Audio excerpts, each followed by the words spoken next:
Dalam konteks Indonesia, muhasabah itu sudah jadi perilaku ya. Karena dulu orang tua saya, guru-guru saya kalau ngandani itu, bayangkan kalau kamu jadi dia. Jadi misalnya kita mentang-mentang atasan, otoriter sama bawahan. Bayangkan kalau kamu jadi yang bawahan itu kayak apa? Laukun tamakanah, kalau orang Arab bilang, bayangkan kalau kamu di posisi dia.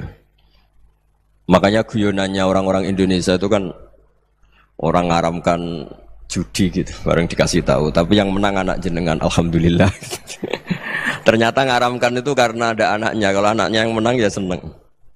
Meskipun itu guyonan, tapi saya punya padanan itu dalam kitab Hikam. Nabi Ibrahim itu Khalilur Rahman, tentu bencinya minta ampun sama yang namanya maksiat. Suatu saat beliau diterbangkan di alam malakut. Itu kalau di Hikam saya halaman 15 juga. Saya masih ingat betul. Mungkin kalau Anda beda halaman karena beda cetakan. Atau enggak punya kitabnya. Atau punya tapi tidak bisa baca. Nah itu jadi berbagai kemungkinan. Atau punya tidak bisa baca tapi dianggap jimat. Atau digo pencitraan. Banyak itu kaji-kaji tidak bisa baca kitab tapi di ruang tamunya kitabnya besar-besar. Pencitraan itu, tapi ya bagus lah, nggak apa-apa untuk syiar. Setelah diterbangkan di alam malakut, diperlihatkan sama Allah, ada orang pezina, ada orang syaribul khomri, ada orang mabuk, ada orang macam-macam. Allah tanya sama Nabi Ibrahim, bagaimana pendapat kamu Ibrahim tentang mereka yang maksiat? Kata Nabi Ibrahim, ya Allah habisi saja mereka, mereka hidup di bumi engkau, makan rezeki engkau, kemudian mereka tidak taat sama engkau. Singkat cerita di fase itu, saya ulang lagi di fase itu, Allah nurutin. Sampai sekian peristiwa, mungkin 3 atau 4. Sudah, setelah sekian tahun Nabi Ibrahim lupa peristiwa itu, kemudian beliau diminta menyembelih anaknya. Ini versi kitab Hikam. Memang versinya banyak tentang kenapa Nabi Ibrahim disuruh menyembelih anaknya. Ketika mau menyembelih anaknya, Nabi Ibrahim ragu. Huwa samratu fuadi. Anak saya ini buah hati saya, kenapa engkau suruh menyembelih? Terus kata Allah, apa kamu tidak ingat ketika kamu saya angkat di alam malakut, kemudian kamu usul bunuh-bunuh, saya tidak mempertimbangkan usul Anda, tapi kenapa sekarang saya merintahkan kamu mikir? Gitu. Terus, ya karena ini anak saya ya Allah. Terus kata Allah, rumang samu wong sumpukon mata ini gak gawean kau sing gawe kowe enak wae usul mata ini. Jadi saya yang bikin, kemudian Anda enak aja usul membunuh. Semenjak itu Nabi Ibrahim itu di eranya itu asfaqun nas, orang paling sayang sama manusia. Karena kadang kita keras itu ya kebetulan itu udah anak kita, ada keluarga kita. Cara orang Jawa itu kan gitu ya, kalau ada perempuan terus macak yang macam-macam pakai sepeda motor cowok terus wah itu luput suwuk, semoga-moga gini. Tapi setelah dikasih tahu, niku ponakane jenengan, semoga-moga selamat. Jadi jangan-jangan kemarin ahlil ma'asi itu kebetulan itu tidak keluarga kita. Kalau keluarga kita yang pernah salah pada kita, semangat kita mintakan maaf. Jangan-jangan kita didikte hukum sosial gitu. Jadi orang yang salah kebetulan itu orang yang menservis kita, atau keluarga kita, atau orang dekat kita. Jangan-jangan semangat kita mintakan ampun. Tapi kalau sama orang lain kebetulan musuh kita semangatnya minta itu kena adab. Nah ini yang nggak boleh dalam Islam. Islam mengajarkan niru Rasulullah SAW, Nabi itu rahmatal lil alamin. Bahkan kemarin saya ngaji virtual sama beberapa habaib, ada Habib Ali Al-Jufri dari Mesir, ya, ada Habib Alwi dari Kuitang, ada Habib Nabil Al-Musawa. Dari sekian habaib itu saya masih ingat diantaranya yang didawuhkan rahmatan lil alamin itu ketika Nabi adahu kaumuh, disakiti oleh kaumnya, dan itu mereka masih kafir semua. Itu mereka dapat doanya Nabi Allahumma hdi qaumi fa innahum la ya'lamun. Kayak apa baiknya Nabi, orang yang menyakiti, yang melukai, tapi Nabi masih berdoa Allahumma hdi qaumi fa innahum la ya'lamun. Sayyidina Umar dapat doanya Nabi itu yakhina kana kafiran, ketika masih kafir didoakan Allahumma aizzal Islam bi Umar. Itu ketika masih kafir. Itu pelajaran bagi kita bahwa yang sedang tidak cocok pun itu berhak dapat doa kita. Ya doa supaya kondisi kita baik, hari tambah baik. Karena agama ini, saya berkali-kali bilang, limangka nayarjuwa hawal yawmal akhir. Agama ini diperuntukkan bagi yang selalu punya harapan pada Allah Subhanahu wa Ta'ala. Saya cerita muhasabah ini tentang hubungan kita dengan Allah. Di Indonesia itu banyak orang fasik, banyak orang nakal. Ya di mana-mana orang nakal itu ya mayoritas wa aksaruhum fasikun. Tapi berkahnya harapan. Mungkin saya kira nakal sok benda, mungkin saya kira sholat sok ben sholat, mungkin sekarang belum sakhok, belum dermawan, suatu saat dermawan. Barokahnya itu kefasikan ini dianggap sementara. Sedang fasik, sedang tidak benar. Karena kiai-kiai kita, para guru-guru kita, para habaib utamanya itu mesti bilang semoga husnul khotimah. Nah barokahnya doa itu semoga husnul khotimah itu menjadikan satu pola sosial. Yang sedang fasik ini masih diharapkan jadi lebih baik, jadi lebih. Sehingga kita tidak ngambil sikap ekstrim, ya ingin menghabisi atau ingin mengadili, tidak. Karena selalu kita punya harapan. Dan agama ini limangkan erjuwo hawal yawm akhir. Bayangkan itu kalau yang nakal itu anak kamu. Pasti kamu nggak ingin kan langsung dapat azab, dapat apa. Padahal kita semua jadi tokoh ini abul kulli, bapak dari semuanya. Sehingga ketika Rasulullah SAW jalan-jalan kemudian melihat perempuan sedang menyalakan api. Kalau apinya mati ditiup, anaknya dijauhkan. Nanti kalau sudah jauh dari api, anaknya digendong lagi. Terus kata Rasulullah, matur ke semua sahabat, Aro'aitum anna hadih tarihatan waladaha alan nar. Apa kamu berpendapat bahwa perempuan ini akan melemparkan anaknya ke neraka? Tidak ya Rasulullah. Tidak akan seorang ibu melemparkan anaknya ke api. Terus kata Rasulullah, Allahu arhamu min hadih biwaladiha. Allah lebih rahman, lebih rahim dibanding orang tua ini kepada anaknya. Ini yang harus kita kenalkan terus, kita kampanyakan terus supaya orang hubungannya dengan Allah itu nyaman, asik. Sehingga dengan demikian selalu ada harapan bahwa yang sedang nakal ini suatu saat tobat. Kita tidak boleh menghukumi pasti begini, pasti gini, itu tidak wilayah kita. Itu juga yang dicontohkan Rasulullah SAW. Secara lahir Nabi itu nggak berkenan sama Wahsy, karena Wahsy itu salahnya salah fatal karena membunuh ahabban nasi ila Rasulillah, yaitu membunuh Sayyid Hamzah. Jadi ketika Wahsy tobat, Nabi itu terima tobatnya. Dan ketika beliau dengan basariyahnya agak siap ketemu Wahsy karena harus ingat Sayyid Hamzah, basariyahnya diturutin. Oke, kamu iman, saya turutin, tapi jangan sering ketemu saya. Karena kalau ketemu kamu, saya masih ingat sama paman saya, Sayyid Hamzah. Kita bisa ngelola seperti itu. Kita tidak cocok sama orang, bagaimanapun mereka umat Rasulullah SAW, kita tetap mencintai mereka. Misalnya kalau beda agama, mereka sama-sama orang Indonesia, kita mencintai mereka atas nama warga Indonesia. Tapi kalau misalnya potongannya ora cocok, beda kultur, bawaannya itu mangkelno cara Jawa, ya bisa diilmoni, jangan ketemu. Wong sudah tidak cocok, ingin ketemu nyari solusi. Roh ini tok seneng itu kan ya repot itu. Ya sudah kalau nggak mati cocok ya jangan sering ketemu. Dan itu kita bisa memanage seperti itu tuh bisa. Saya berkali-kali cerita tentang Imam Syafi'i. Kalau dikasih tahu ya Imam Abu Abdillah, panggilannya Imam Syafi'i, tetangga anda ini ternyata banyak yang nggak senang anda. Jawabnya beliau senang. Ya bagus kalau nggak senang saya, ndak utang saya katanya. Jadi gara-gara sampean seneng aku ngatur aku ini kan. Dan mungkin sampean rasa seneng kan ya enak. Jadi hidup itu dianggap happy. Kalau seneng ya teman silaturahim, kalau nggak seneng ya nggak bakal utang gitu. Baru kaya seneng itu nggak ganggu. Gitu. Jadi dulu itu orang bisa ngelola seneng ndak seneng itu bisa. Karena ada kearifan hubungan dengan Allah Subhanahu wa ta'ala. Hidupnya selesai karena masyghul bi dzikrillah, mereka sibuk dengan Allah.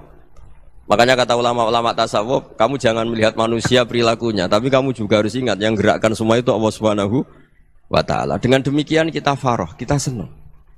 Makanya Nabi kalau ngutus Anas bin Malik kemudian enggak kesampaian yang diinginkan karena Anas main, ketika garwa-garwani Nabi agak tersinggung, Nabi andaikan Allah menghendaki yang saya inginkan kesampaian, pasti itu kesampaian.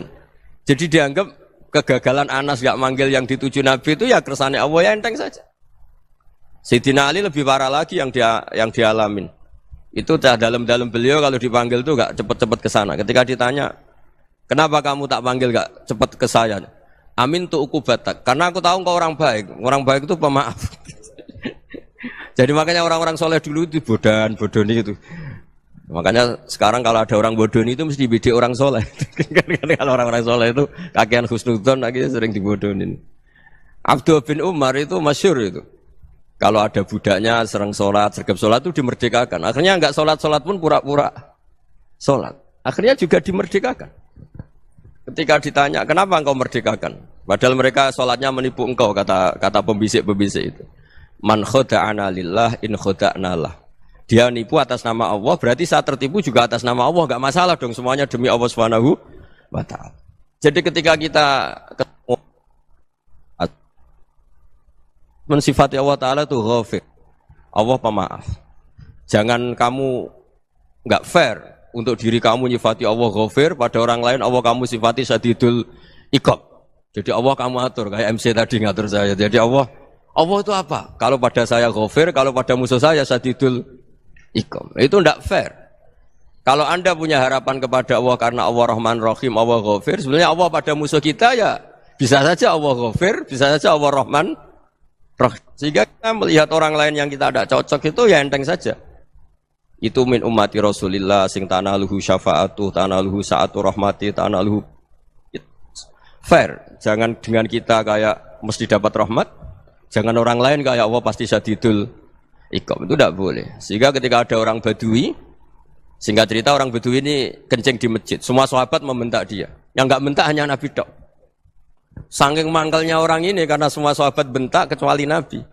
Setelah dibenarin Nabi, terus Nabi nyuruh sabbu ali dhanuban min ma'in. Setelah disucikan masjid itu, dia berdoa keras sekali. Allahumma arhamni wa Muhammadan wa la tarham ma'ana ahadan. Ya Allah, yang berhak dapat rahmatmu hanya saya dan Nabi Muhammad, yang lainnya jangan. Karena yang lainnya tuh jengkelin, gitu aja saya salah dimarah-marahin gitu. Jadi kalau kamu doa terbatas ya kayak orang Bedui ini, kayak orang Arabi. Apa kata Nabi? Laqad tahajjarta wasi'an. Allah yang rahmatnya luas menjadi kamu sempitkan. Karena kamu mau atur Allah hanya Rahman pada Indonesian Power, pada NU, pada kita yang orang lain nggak perlu dapat. Itu kan kasihan Islam, karena Islam terus nggak dimiliki semua orang. Allah nggak dimiliki semua orang, Rasulullah nggak dimiliki semua orang karena dipek NU, dipek ormas tertentu, dipek nggak boleh seperti itu. Nggak boleh takhasyar tawasian kata Nabi, nggak boleh mempersempit zat yang rahmatnya itu luas. Ini semoga etika ini kita pakai di Indonesia. Yang sedang fase kita harapkan lebih baik. Yang sedang nggak dapat hidayah kita doakan dapat apa? Hidayah. Masyhur kan, makanya tadi saya mohon sama Habib Ali supaya Habib Ahmad supaya tetap mahalul qiyam, tabaruk sama Habib Ali. Di antara doa-doa di Simtuduror masyhur itu antuqa bilal mudhniba minnah bil ghufran wal musi'ah bil ihsan. Jadi harapannya para habaib, para orang-orang baik dulu ya, semoga yang dosa itu dimaafkan, yang sedang salah dibuka, bikin lebih baik. Nabi itu tugasnya juga gitu. Wastaghfir li dzambika walil mu'minina wal mu'minat. Nabi itu tugasnya juga memintakan ampun yang sedang salah. Nah ini cobalah jadi etika kita, muhasabah kita. Jadi muhasabah itu cara berpikir kita set, kita pikir ulang. Ternyata semangatnya seorang nabi itu wastaghfir li dzambika walil mu'minun. Semangatnya itu memintakan ampun. Orang ahli tafsir tahu semua kalau Nabi itu tidak mungkin dosa. Jadi itu khitabun Nabi wa urida bihi ummatu, itu khitab Nabi, tapi yang dimaksud itu umatnya, karena Nabi tidak akan mengalami dzambun, tidak akan mengalami dosa. Sekarang enggak, kadang-kadang kita ini kalau orang lain salah itu semangat. Kalau di perusahaan ada teman salah, apalagi pimpinan salah itu seneng. Barokahnya salah bisa ganti kan gitu. Jadi kalau mungkin di dunia tokoh juga gitu, barokahnya ada tokoh salah, kita yang jadi populer sendiri, tidak boleh seperti itu. Kita harus salimus sodri di jami'il muslimin. Jadi ini harus dilatih. Saya tadi matur sama Habib Ahmad, latihan kita jadi hidup. Nabi itu kalau resep jadi wali itu kata Nabi gampang. Kata Nabi, kalau kamu ingin disenangin Allah, ya sudah.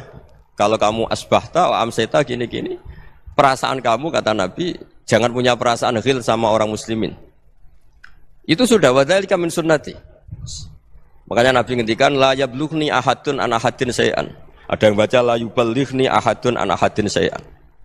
Seseorang jangan melaporkan ke saya tentang salahnya yang lain. Fa inni akhruju ilaikum wa ana salimus sadri. Karena saya ingin ketemu sampean semua dalam keadaan salimus sadri, tidak punya perasaan apa-apa. Karena kalau nurutin membisik, nurutin informasi itu ya repot, karena orang pasti sepihak. Ada kiai yang top, datang ke kampung-kampung ning desa-desa. Kata yang seneng itu punya akhlak. Wah itu bagus orang besar datang ke kampung-kampung. Kata yang enggak seneng, wah itu jobnya kiai kecil kok diambil, itu kan ya kasihan itu kan sudut pandang. Makanya saya sering bilang, akal kita ini cukup untuk mentasdik Rasulullah SAW. Meskipun perasaan kita kadang orang Jawa itu beda. Saya berkali-kali bilang sama peneliti dari Jogja, kenapa sih Gus para nabi itu kok poligami istrinya banyak? Nabi Dawud katanya itu berapa? Nabi Sulaiman malah jumlahnya agak terbatasin. Nabi Muhammad itu paling sedikit. Saya tanya gini, perempuan itu orang lemah, jadi kalau nolong orang satu gimana baik? Kalau nolong orang dua ya lebih baik, ya sudah kira-kira seperti itu. Paling tidak akal kita masih tahu, kalau orang baik, itu kan mesti baik. Nolong orang satu baik, nolong orang dua ya lebih baik, nolong orang tiga lebih baik. Tapi kalau kamu orang nggak baik, satu saja kamu terlantarin, kamu miskinkan, kamu... Ya tinggal diukur kan, kalau orang baik, nambah baik. Tapi kalau orang buruk, tambah buruk. Nah itu akal. Akal kita bisa menganalisis kenapa sih nikah itu ada yang poligami, ada yang enggak. Sudah ukur saja diri kamu. Misalnya kayak saya elek keriting, rabi terus. Memperbanyak wong elek. Orang perilaku netok raine dadi elek kabeh. Gitu. Tapi nak kowe ku ganteng, alim, ganteng, sugih. Anake ganteng-ganteng, berhubung kowe saleh ahli swarga kabeh. Mertua yo bangga karena karir kamu meyakinkan. Ini mertua kamu aja enggak bangga mau nambah.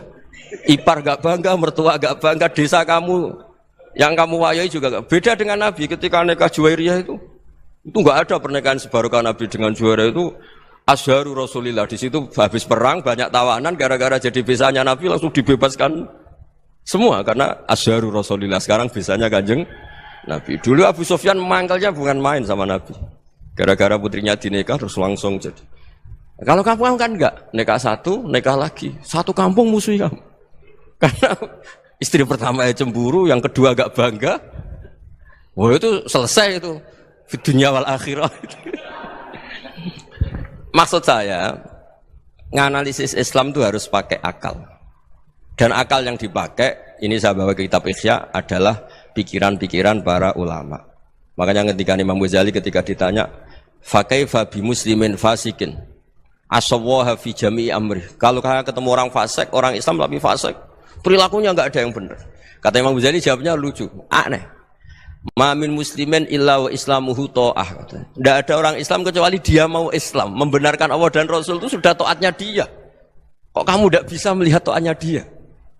Dia pikirannya kan ini pemabuk, ini tukang apa. Tapi kata Imam Ghazali, sebenarnya kamu masih bisa berpikir positif. Ma min muslimin illa wa islamuhu ta'ah. Tidak ada seseorang Islam ketika dia milih Islam itu pasti ada taatnya, yaitu tasdik pada Allah dan tasdik kepada Rasulullah SAW.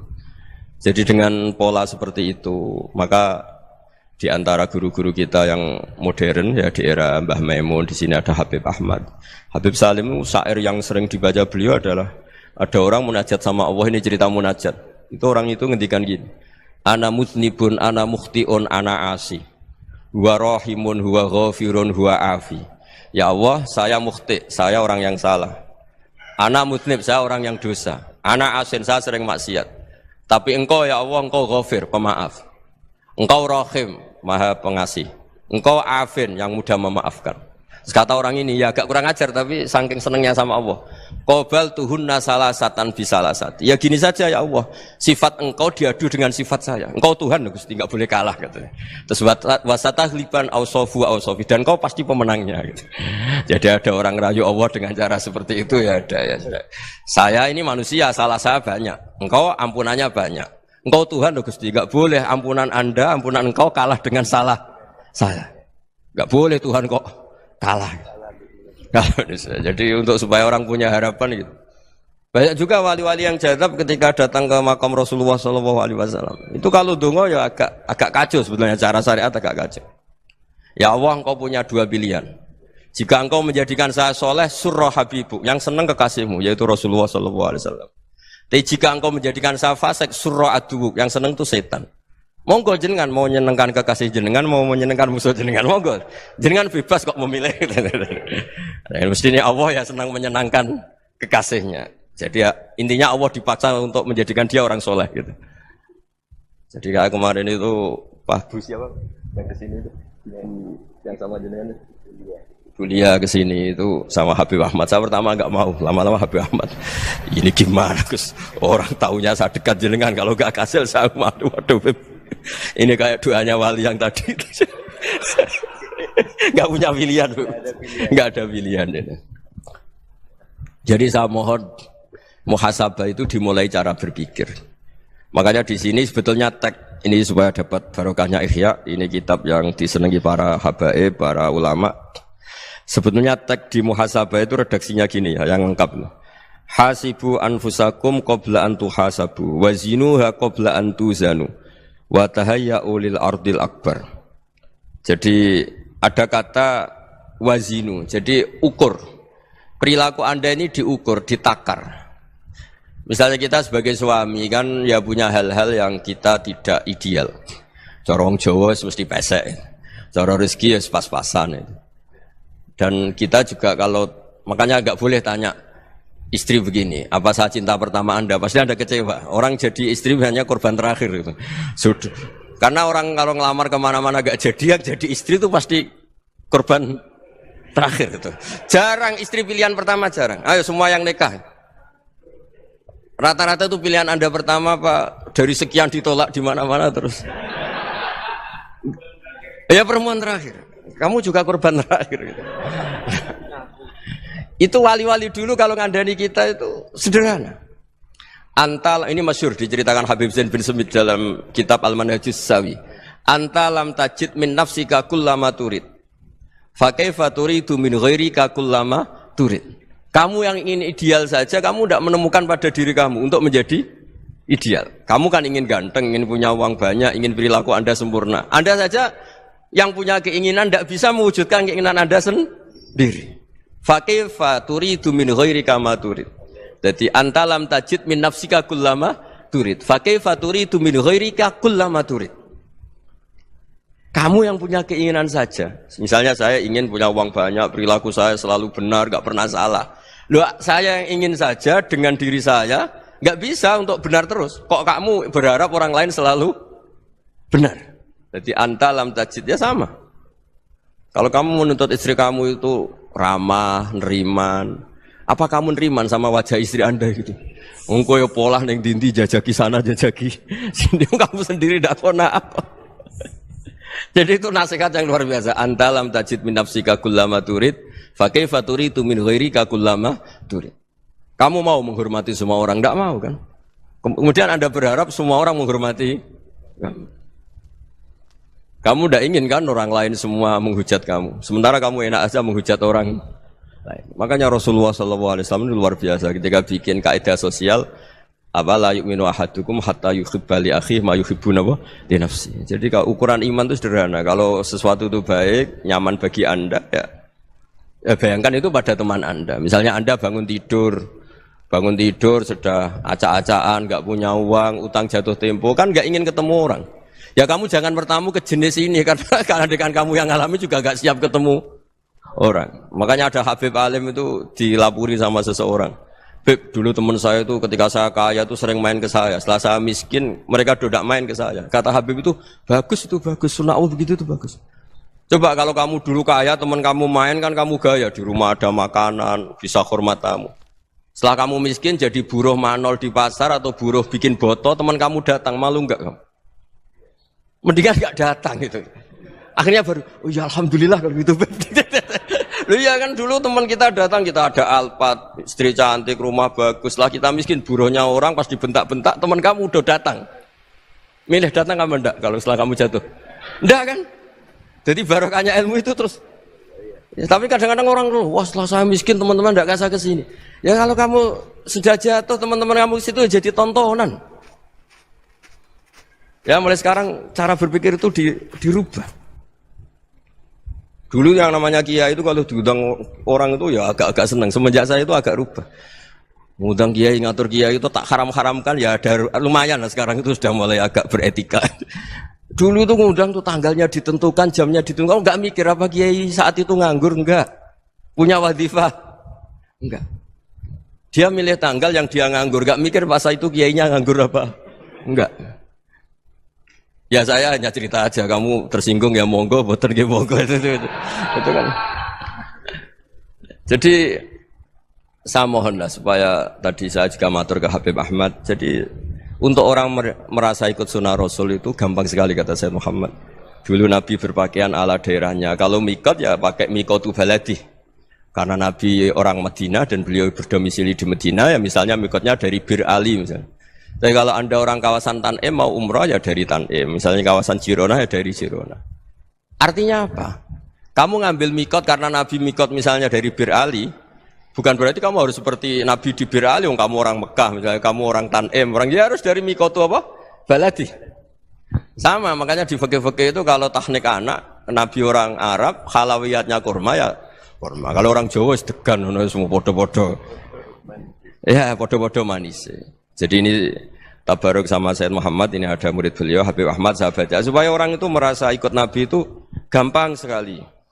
Ini sahabatnya di halaman tadi disaksikan Habib Ahmad 433 di kitab apa begini? Manhajus Salaf fi Fahmin Nusus. Itu kata Sayyid Muhammad, wa kanat sunnatu Rasulillah annahu yat'amu ma yajiduhu fi ardi wa yalbasu ma yajidu wa yarkabu ma yajidu mimma abahu wa ta'ala. Faman istamala ma yajidu fi ardi fa huwa al-muttabi' lis-sunnah. Kama annahu hajjal baita min madinati. Faman hajjal baita min madinati nafsi fa huwa al-muttabi' lis-sunnah. Wa illam takun hadhil madinatu tilka. Jadi intinya misalnya Nabi dulu itu ngasih sedekah kepada fakir miskin ya pakai dinar, dirham. Ya kalau orang misalnya sedekah pakai rupiah ya sudah ikut sunnah Nabi. Jangan, lu Nabi pakai dinar loh, kamu kok pakai rupiah. Dulu dinarnya Nabi udah ada tulisannya Bank Indonesia, kamu ada tulisannya Bank. Ya tidak ada seperti itu. Ya jadi misalnya Nabi sedekah pakai tamar atau pakai al-aqid, ya kita pakai beras, pakai apa. Supaya orang tuh bahwa Rasulullah itu milik kafatal linnas, milik semuanya. Sehingga merasa ikut sunnah Nabi itu ya semuanya. Makanya dulu Mbah Mun kalau motivasi saya supaya bombong, kalau orang Jawa bilang bombong. Wong Jawa itu mesti ono wong alim. Beliau menyontohkan mas itu Mbah Fadol, Senori, Mbah Ihsan Jambes. Itu bisa ngarang-ngarang kitab luar biasa. Padahal beliau bukan orang Arab. Imam Sibawa itu orang Persia, Imam Ghazali orang Tus itu juga ikut Persia.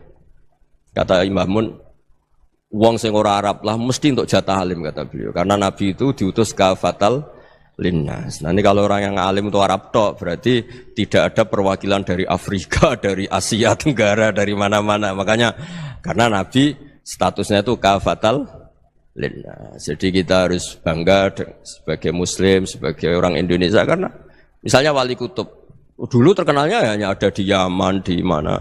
Ternyata pernah ada juga di Indonesia dan seperti Habib Abu Bakar Segaf Gresik. Jadi ya artinya kan tetap orang Indonesia meskipun beliau dzurriyyah Rasul kan ya sudah orang apa? Orang Indonesia. Dzurriyyahnya Habib Ali Simtuduror sekarang di Solo. Jadi Indonesia juga dapat alawin banyak dari Sadatinal Alawin juga banyak. Jadi saya mohon barokahnya ngaji seperti ini. Melihat orang lain tuh gampang, bayangkan tuh kalau anak kamu. Makanya Nabi nanti kalau nggak percaya lihat di Hikam nomor 15 di kitab saya itu. Di situ dijelaskan oleh Hikam, jangan-jangan semangat Anda pada orang yang maksiat, pada orang yang keliru supaya dihukum itu karena kebetulan itu udah anak Anda, itu udah keluarga Anda. Coba kalau itu keluarga Anda. Makanya kalau saya guyonan di Jogja itu ada pembantu mecahkan piring terus dimarahi majikannya, saya mesti guyon gitu. Pasti itu pembantunya tidak cantik. Kok bisa Gus? Andai kan cantik dan kamu senang mecahno piring satu, piring 1000 ora iso ngamuk kowe. Ternyata ngamuknya itu karena mecahkan piring apa karena plus tidak cantik? Coba jawab para lelaki ini. Kamu marah sama orang maksiat tuh karena maksiat karena plus itu udah anak Anda. Bayangkan kalau itu anak Anda. Itu hebatnya Rasulullah SAW. Karena kita yang salah pun kadung umatnya, Nabi tetap ngasih fasilitas syafaati li ahlil kabair min ummati. Kayak apa baiknya Nabi? Tidak ikut maksiat tapi ikut fasilitasi ngasih syafaat. Loh kalau li ahlil ibadah kan wajar. Nabi ketika ini syafaati li ahlil kabair min ummati. Ya karena tadi logika yang dibangun Rasulullah itu logika yang luar biasa. Kita semangat orang lain kena hukuman itu karena kita tidak punya ra'fah, tidak punya rahmah.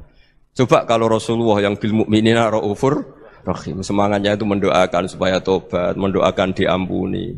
Dan itu juga yang diperintahkan oleh Allah Subhanahu wa taala, wastaghfir li dzambika walil mu'minina wal mu'minat. Ya semoga barokahnya ngaji ini, barokahnya Habib Ahmad, barokahnya Maulid Simtuduror, barokahnya semua kitab Madaih, Tiba Berjanji semuanya, barokahnya Ikhya, barokahnya Said Muhammad, barokahnya guru kita semua, Mbah Maimun, bapak saya. Kita ini ngikuti manhaj, ya, ngikuti apa? Manhaj. Saya sering didhawuhi Mbah Mun, kenapa ihdinas siratal mustaqim bukan siratoka?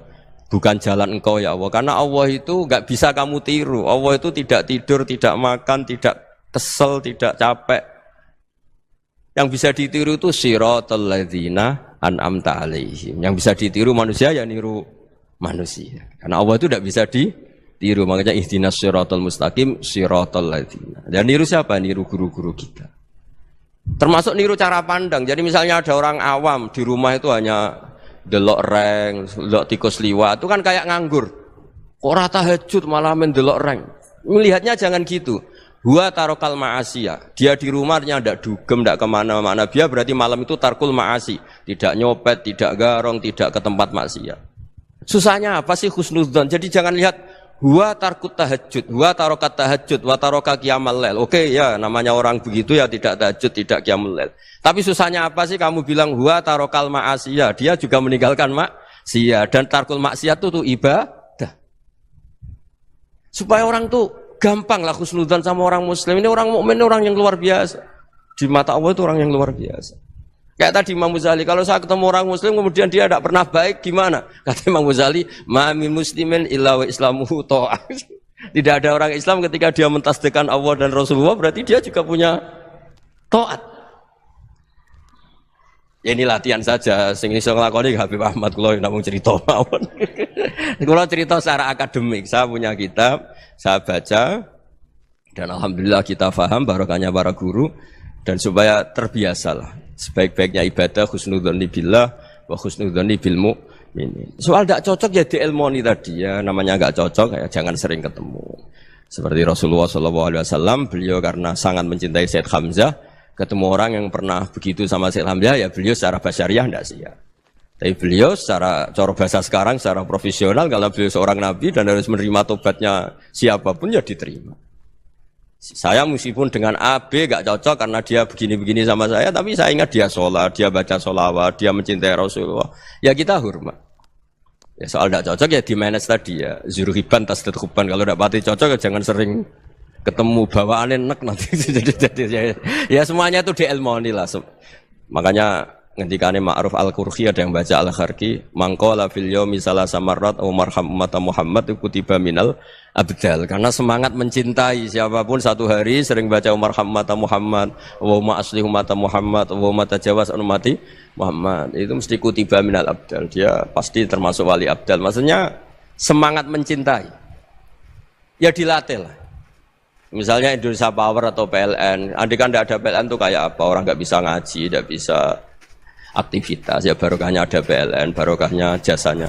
Kita sadar, tidak semua kebaikan kita ini memenuhi keinginan orang banyak. Orang banyak ingin listrik, ingin saluran apa, dan itu kadang yang mewujudkan orang lain atau kelompok lain.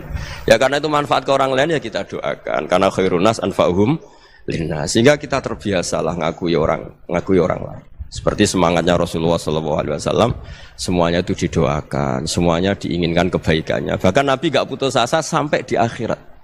Ketika Nabi lain sudah putus asa karena sudah akhirat, sampai dimintai syafaat semuanya bilang nafsi, nafsi. Karena merasa semuanya enggak punya nyali di depan Allah. Karena ini sudah akhirat, sudah finish. Tapi apa Rasulullah? Analah. Ya sudah, saya sanggup mensyafaati kalian. Terus kata Nabi, fa'atiyal arsya. Saya mendatangi aras, fa'akhiru lahu sajidan, saya sujud. Wa ahmaduhu bimahamida allamaniha rabbi. Kemudian saya tetap muji Allah dengan pujian yang terus menerus. Padahal sudah di akhirat, sudah finish. Nabi dimintai syafaat masih sanggup. Karena Nabi tahu, akhirat tidak bisa mendikte Allah. Tidak bisa Allah terus bilang, ya Allah ini akhirat loh, engkau sudah tidak boleh mensyafaat. Tidak bisa. Allah tidak bisa diganggu akhirat. Allah tidak boleh dibatalkan rahmannya oleh akhirat. Allah tetap rahman rahim abadal abad. Dan Nabi tahu itu. Makanya kata para ulama, fa Muhammadun ahmadu min ghairihi. Jadi Nabi Muhammad namanya dua, yang terkenal. Sebenarnya banyak yang terkenal dua, Muhammad sama Ahmad. Ketika Nabi punya nyali memuji Allah di akhirat atau sudah di akhirat, itu fa Muhammadun ahmadu min ghairihi. Ketika Nabi lain sudah tidak punya nyali muji Allah karena sudah akhirat, Nabi Muhammad tetap berani muji Allah di saat seperti itu. Makanya ahmadu di situ kata ulama itu af'al tafdil, fa Muhammadun ahmadu min ghairihi. Kanjeng Nabi lebih memuji Allah di saat yang Nabi lain sudah tidak punya nyali untuk muji Allah di saat itu. Makanya kata Nabi fa akhiru lahu sajidan wa ahmadhu bimahamida allamaniha rabbi. Akhirnya setelah lama gitu terus Allah ngendikan ya Muhammad irfa' ra'sak wasal tu'tah wasfa' tusyaffa. Sudah Muhammad, angkat kepala kamu minta apa saat turutin, dan kalau kamu ingin mensafati umatmu saya beri hak apa? Syafaat. Nah, semoga semangat itu juga menjadikan kita munajat bahwa rahmat Allah tidak terbatas, harapan juga tidak terbatas. Mungkin yang sedang nakal ya kita katakan sedang, jangan terus kamu pastikan wah ini mesti suul khotimah, mesti tidak orang baik. Tidak, agama ini liman kana yarju wal yaumal akhir, selalu bagi yang punya harapan. Ya, mugi-mugi dapat barokah semua. Mantu dengan kata wassalamualaikum warahmatullahi wabarakatuh. Dalam konteks Indonesia, muhasabah itu sudah jadi perilaku ya. Karena dulu orang tua saya, guru-guru saya kalau ngandani itu, bayangkan kalau kamu jadi dia. Jadi misalnya kita mentang-mentang atasan, otoriter sama bawahan, bayangkan kalau kamu jadi yang bawahan itu kayak apa? Laukun tamakanah, kalau orang Arab bilang, bayangkan kalau kamu di posisi dia. Makanya guyonannya orang-orang Indonesia itu kan orang ngaramkan judi gitu, bareng dikasih tahu. Tapi yang menang anak jenengan, alhamdulillah. Ternyata ngaramkan itu karena ada anaknya. Kalau anaknya yang menang ya seneng. Meskipun itu guyonan, tapi saya punya padanan itu dalam kitab Hikam. Nabi Ibrahim itu Khalilur Rahman, tentu bencinya minta ampun sama yang namanya maksiat. Suatu saat beliau diterbangkan di alam malakut. Itu kalau di Hikam saya halaman 15 juga. Saya masih ingat betul. Mungkin kalau Anda beda halaman karena beda cetakan.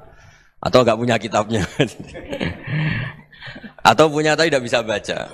Nah itu jadi berbagai kemungkinan. Atau punya tidak bisa baca tapi dianggap jimat. Atau digo pencitraan. Banyak itu kaji-kaji tidak bisa baca kitab tapi di ruang tamunya kitabnya besar-besar. Pencitraan itu. Tapi ya bagus lah, enggak apa-apa untuk syiar.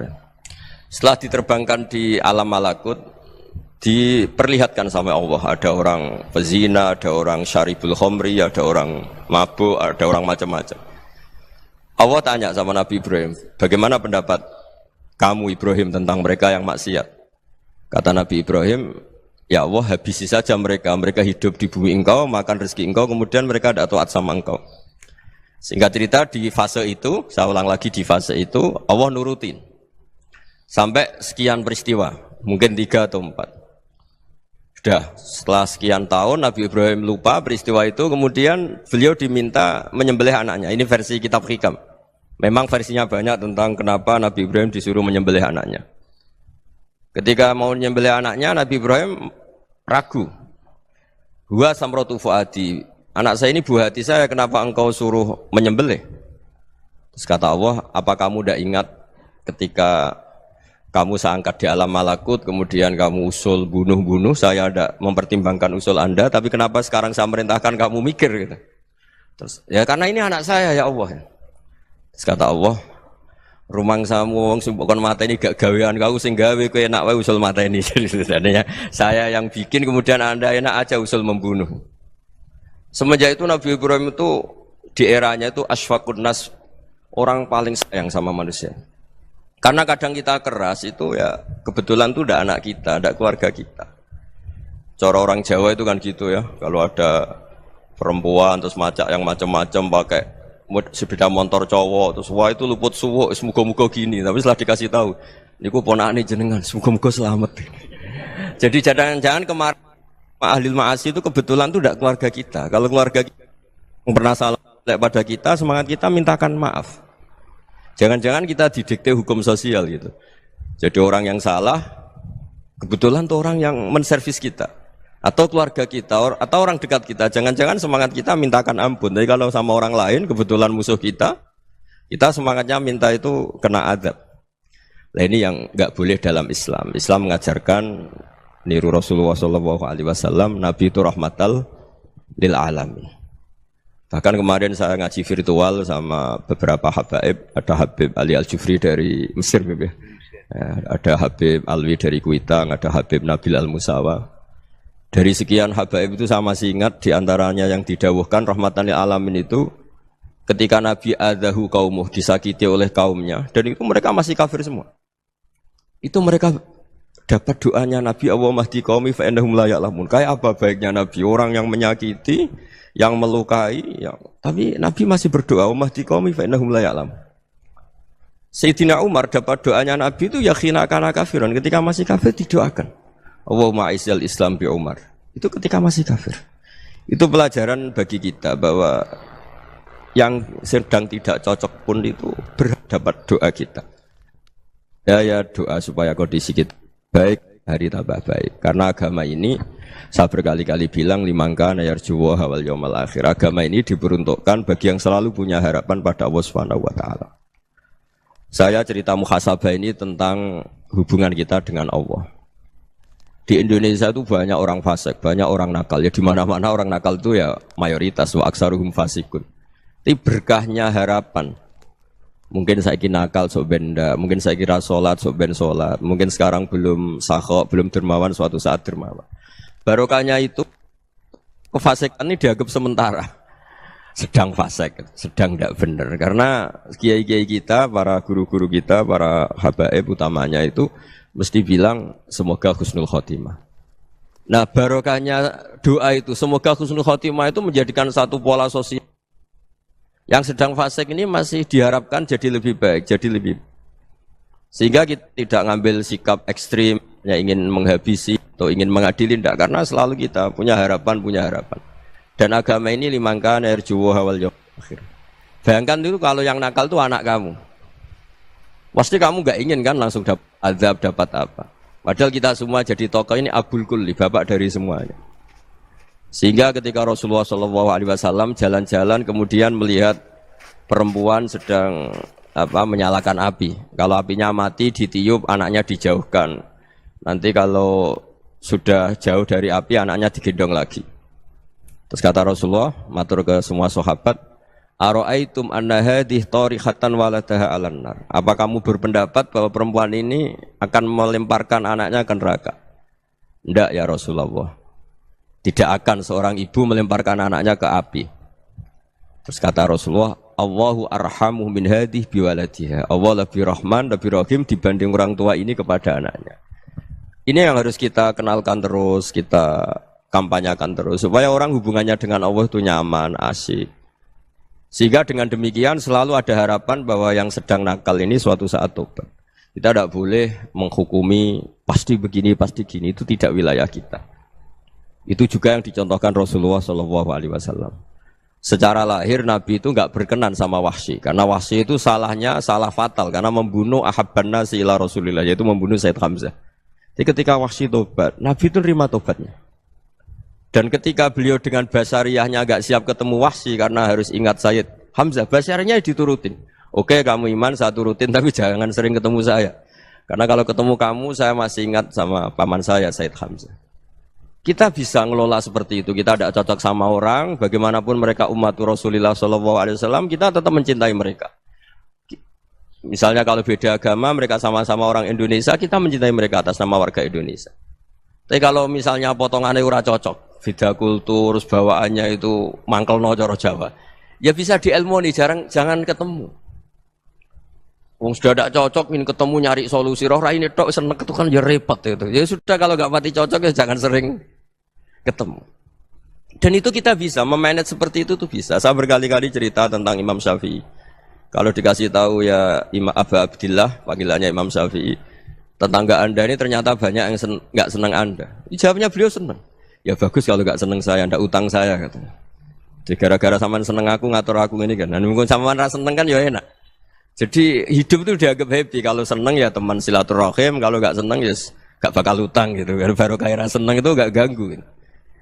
Jadi dulu itu orang bisa ngelola seneng ndak seneng itu bisa. Karena ada kearifan hubungan dengan Allah Subhanahu wa ta'ala. Hidupnya selesai karena masyghul bi dzikrillah, mereka sibuk dengan Allah. Makanya kata ulama-ulama tasawuf, kamu jangan melihat manusia perilakunya, tapi kamu juga harus ingat yang gerakkan semua itu Allah Subhanahu wa ta'ala. Dengan demikian kita farah, kita senang. Makanya Nabi kalau ngutus Anas bin Malik kemudian enggak kesampaian yang diinginkan karena Anas main, ketika garwa-garwani Nabi agak tersinggung, Nabi andikan Allah menghendaki yang saya inginkan kesampaian, pasti itu kesampaian. Jadi dianggap kegagalan Anas gak manggil yang dituju Nabi itu ya kersane Allah, ya enteng saja. Sayyidina Ali lebih parah lagi yang dialamin. Itu dalam beliau kalau dipanggil itu gak cepet-cepet ke sana. Ketika ditanya, Kenapa kamu tak panggil gak cepat ke saya? Amin tu ukubatak. Karena aku tahu engkau orang baik. Orang baik itu pemaaf. Jadi makanya orang-orang soleh dulu itu bodoni itu. Makanya sekarang kalau ada orang bodoni itu mesti bidik orang soleh. Kalau orang-orang soleh itu kakean husnudzon akhirnya sering dibodonin. Abdul bin Umar itu masyhur itu. Kalau ada budaknya sering sholat, sergap sholat itu dimerdekakan. Akhirnya enggak sholat pun pura-pura sholat. Akhirnya juga dimerdekakan. Ketika ditanya, kenapa engkau merdekakan? Padahal mereka sholatnya menipu engkau, kata pembisik-pembisik itu. Man khoda'ana lillah in khoda'na lah. Dia nipu atas nama Allah, berarti saat tertipu juga atas nama Allah. Enggak masalah dong, semuanya demi Allah Subhanahu wa ta'ala. Jadi ketika kita ketemu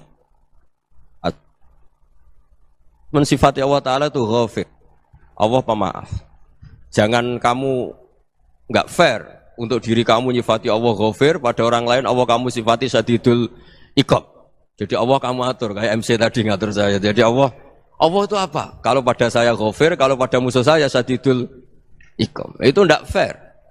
Kalau Anda punya harapan kepada Allah karena Allah Rahman Rahim, Allah ghafir, sebenarnya Allah pada musuh kita ya bisa saja Allah ghafir, bisa saja Allah Rahman Rahim. Sehingga kita melihat orang lain yang kita tidak cocok itu ya enteng saja.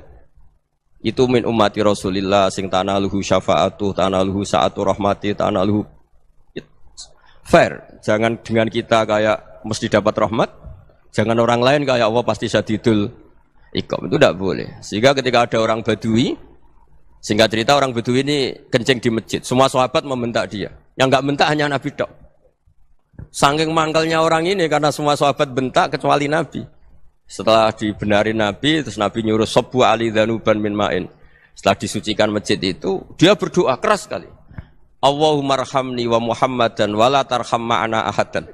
Ya Allah, yang berhak dapat rahmatmu hanya saya dan Nabi Muhammad, yang lainnya jangan.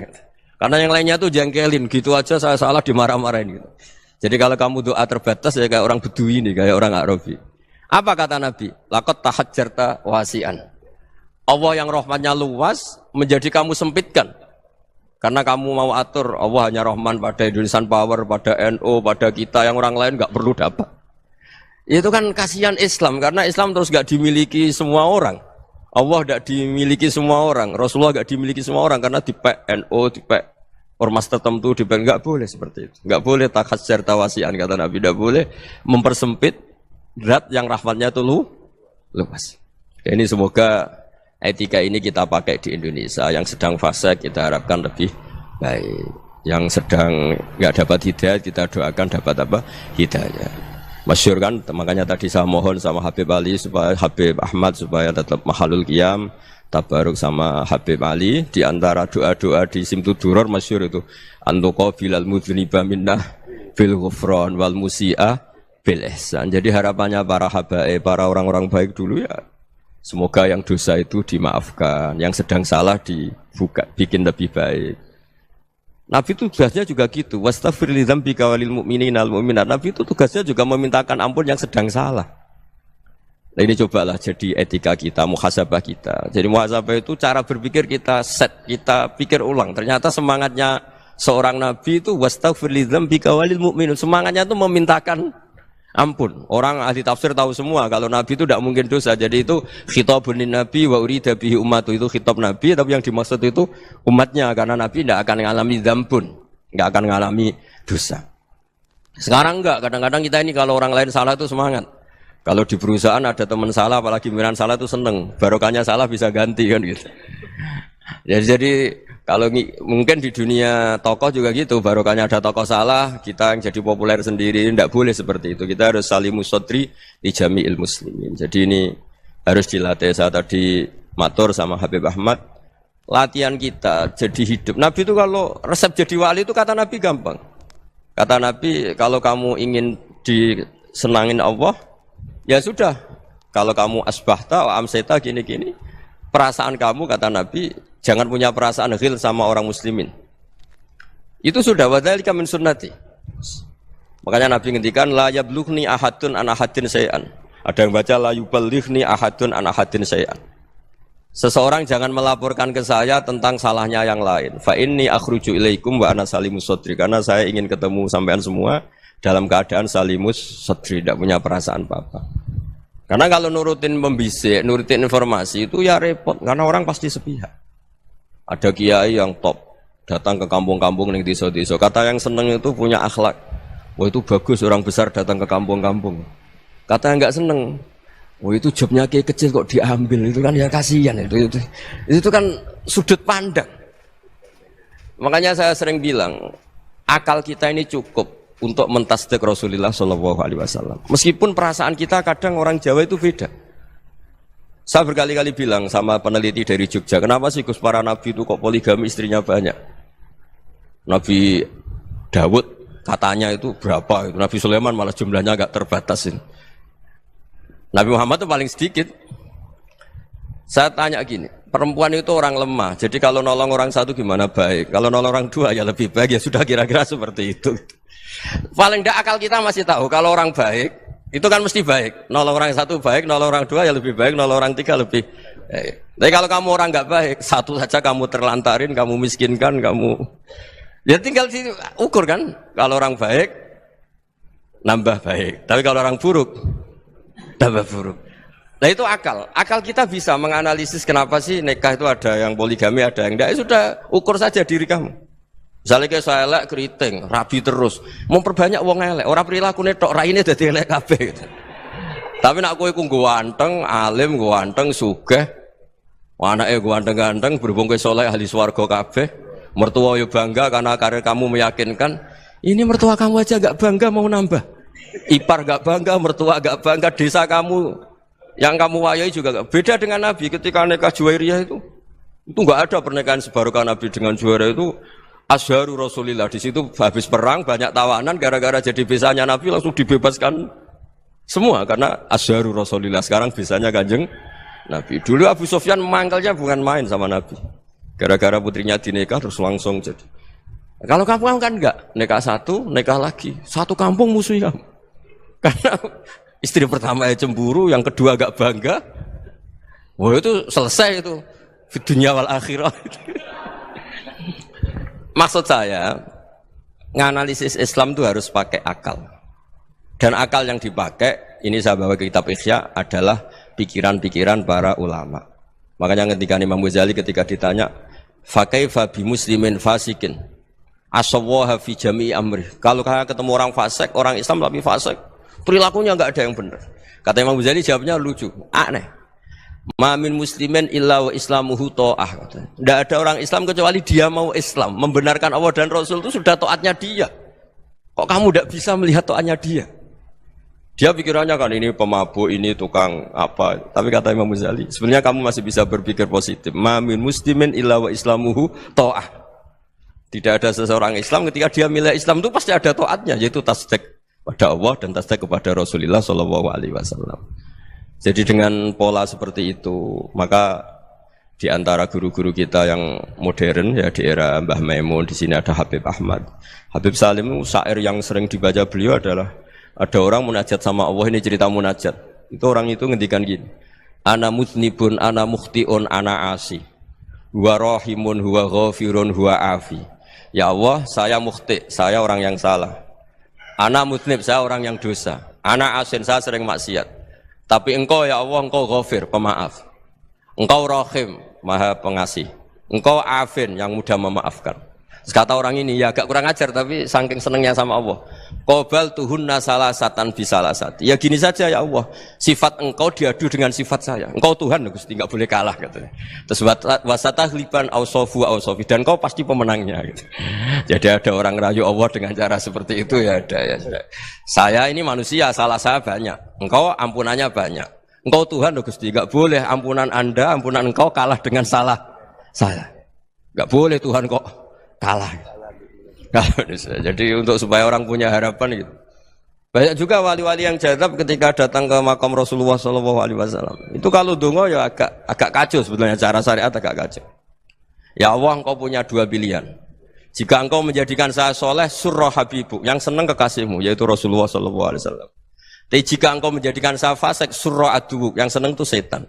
Monggo jenengan mau menyenangkan kekasih jenengan, mau menyenangkan musuh jenengan, monggo. Jenengan bebas kok memilih. Mestinya Allah ya senang menyenangkan kekasihnya. Jadi ya, intinya Allah dipaksa untuk menjadikan dia orang soleh gitu.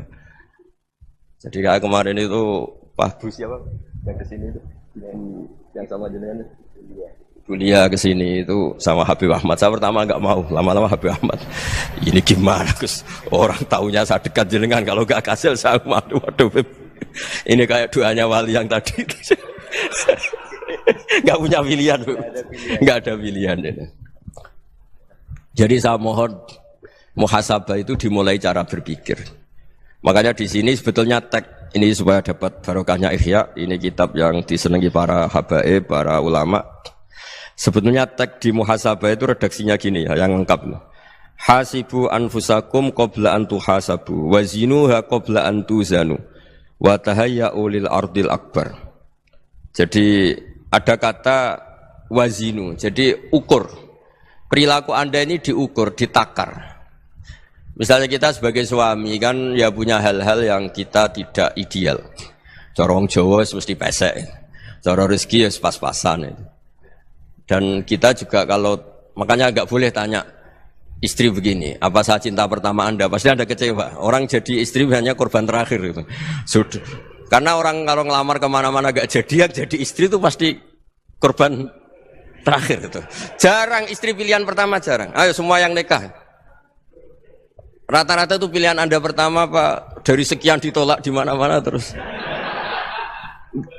Ya perempuan terakhir. Kamu juga korban terakhir gitu. Itu wali-wali dulu kalau ngandani kita itu sederhana. Antal ini masyhur diceritakan Habib Zain bin Semit dalam kitab Al-Manhajus Sawi. Anta lam tajid min nafsika kullama turid. Fa kaifa turidu min ghairika kullama turid. Kamu yang ingin ideal saja kamu tidak menemukan pada diri kamu untuk menjadi ideal. Kamu kan ingin ganteng, ingin punya uang banyak, ingin perilaku Anda sempurna. Anda saja yang punya keinginan tidak bisa mewujudkan keinginan Anda sendiri. Fa kaifa turidu min ghairika ma turid. Jadi anta lam tajid min nafsika kullama turid. Fa kaifa turidu min ghairika kullama turid. Kamu yang punya keinginan saja. Misalnya saya ingin punya uang banyak, perilaku saya selalu benar, enggak pernah salah. Loh, saya yang ingin saja dengan diri saya enggak bisa untuk benar terus. Kok kamu berharap orang lain selalu benar? Jadi anta lam tajid ya sama. Kalau kamu menuntut istri kamu itu ramah, neriman, apa kamu neriman sama wajah istri Anda gitu? Engko yo pola ning dindi jajaki sana jajaki sini kamu sendiri ndak kona apa. Jadi itu nasihat yang luar biasa. Anta lam tajid min nafsika kullama turid, fa kaifa turidu min ghairika kullama turid. Kamu mau menghormati semua orang, ndak mau kan? Kemudian Anda berharap semua orang menghormati kamu. Kamu tidak ingin kan orang lain semua menghujat kamu. Sementara kamu enak aja menghujat orang lain. Makanya Rasulullah SAW itu luar biasa ketika bikin kaidah sosial. Apa la yu'minu ahadukum hatta yuhibba li akhihi ma yuhibbu li nafsi. Jadi kalau ukuran iman itu sederhana. Kalau sesuatu itu baik, nyaman bagi Anda ya bayangkan itu pada teman Anda. Misalnya Anda bangun tidur sudah acak-acakan, nggak punya uang, utang jatuh tempo, kan nggak ingin ketemu orang. Ya kamu jangan bertamu ke jenis ini karena dengan kamu yang alami juga gak siap ketemu orang. Makanya ada Habib Alim itu dilapuri sama seseorang. Beb, dulu teman saya itu ketika saya kaya itu sering main ke saya. Setelah saya miskin, mereka tidak main ke saya. Kata Habib itu bagus, sunnaul begitu itu bagus. Coba kalau kamu dulu kaya, teman kamu main kan kamu gaya. Di rumah ada makanan, bisa hormat tamu. Setelah kamu miskin jadi buruh manol di pasar atau buruh bikin boto, teman kamu datang, malu enggak kamu? Mendingan nggak datang gitu. Akhirnya baru, oh ya alhamdulillah kalau gitu. Lu ya kan dulu teman kita datang, kita ada Alphard, istri cantik, rumah bagus. Lah kita miskin, buruhnya orang pas dibentak-bentak, teman kamu udah datang. Milih datang kamu enggak kalau setelah kamu jatuh? Enggak kan? Jadi barokahnya ilmu itu terus. Ya, tapi kadang-kadang orang tuh, wah setelah saya miskin teman-teman enggak kasih ke sini. Ya kalau kamu sudah jatuh, teman-teman kamu situ jadi tontonan. Ya mulai sekarang cara berpikir itu dirubah. Dulu yang namanya kiai itu kalau diundang orang itu ya agak-agak senang. Semenjak saya itu agak rubah. Ngundang kiai, ngatur kiai itu tak haram-haramkan ya ada lumayan lah sekarang itu sudah mulai agak beretika. Dulu itu ngundang tuh tanggalnya ditentukan, jamnya ditentukan. Enggak mikir apa kiai saat itu nganggur, enggak. Punya wadifah, enggak. Dia milih tanggal yang dia nganggur, enggak mikir pas itu kiainya nganggur apa. Enggak. Ya saya hanya cerita aja, kamu tersinggung ya monggo, boten nggih monggo itu kan.